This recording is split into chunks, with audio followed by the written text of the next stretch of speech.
All right, quick walk around of this van we just finished up. It is a 2008 E-Series 4x4 converted by Quigley with some modifications to it to get it some more lift so it can fit some 35s.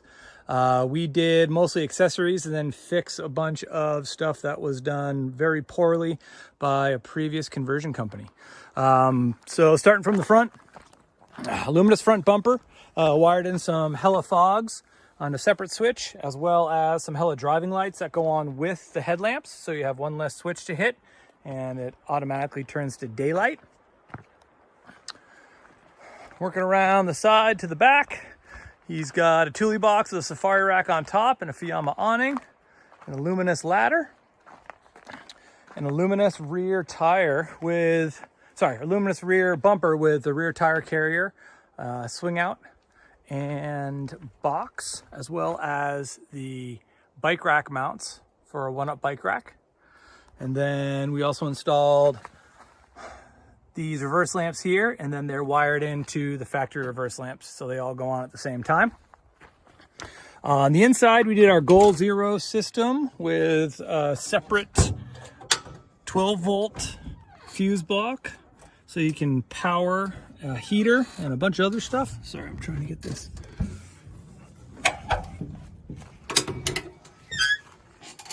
So the heater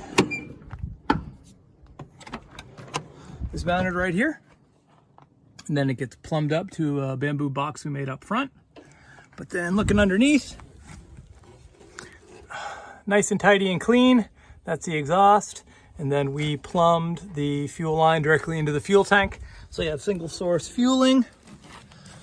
And then working around to the inside to run all our wiring for the Goal Zero system with the vehicle integration kit.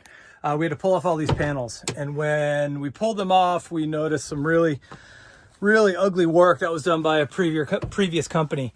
We had exposed wires, which is definitely a fire hazard. We had patchy fiberglass insulation. I'm blown away that people actually even use that stuff in vans.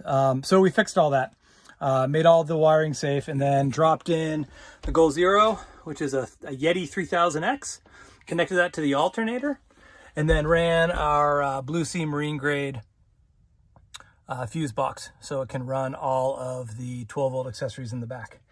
There's our box right there for the heater port. And then, as you can see here, this is where the heater fires up.